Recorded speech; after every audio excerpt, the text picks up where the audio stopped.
Welcome to CRE Fast 5 in today's discussion on the pros and cons of investing in multi-tenant retail. I'm Carly Iacono.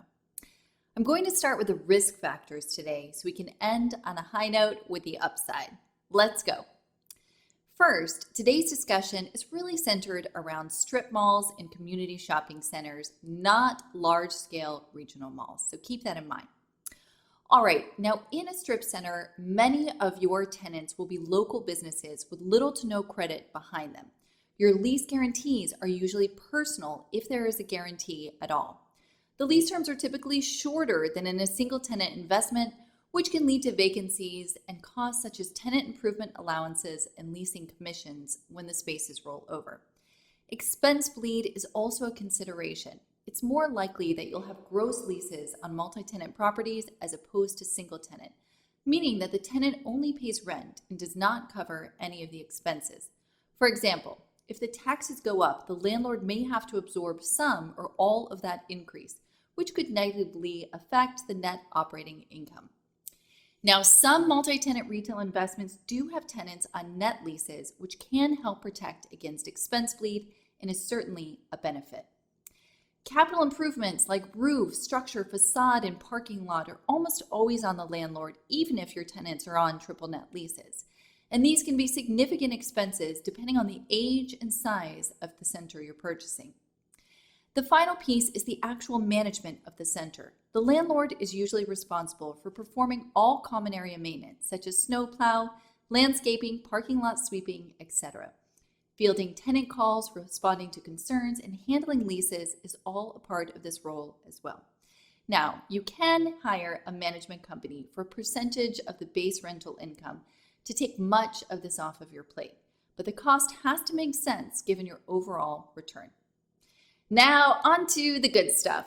Here is why multi-tenant retail makes all the sense in the world right now. In a time of market volatility and change, many investors look for properties with potential upside.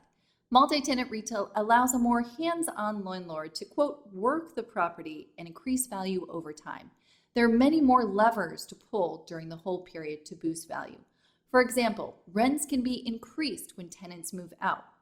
The average retail rent increased 2.4% year over year in Q2 2022 to $22.39 per square foot.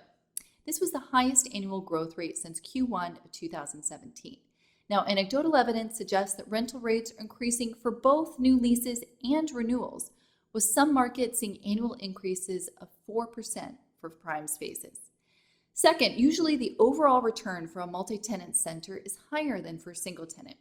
Grocery-anchored centers filled with other national tenants may be the exception here, but in most cases, multi-tenant trades at a higher cap rate than single tenant.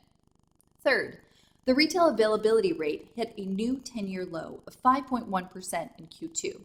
The neighborhood, community, and strip center segment has seen the biggest reduction in availability, down by 2.4 percentage points over the past 5 years and 5.3 percentage points over the past 10 years. Higher construction costs are limiting new development. However, tenant demand for space remains very strong. So increasing rents coupled with lower availability is adding to the stability of multi-tenant retail and giving landlords a very strong investment horizon long term. If you are interested in exploring retail investments, whether single tenant or multi-tenant, please give me a call to discuss. That was CRE Fast 5. I'm Carly Iacono. I hope to see you soon.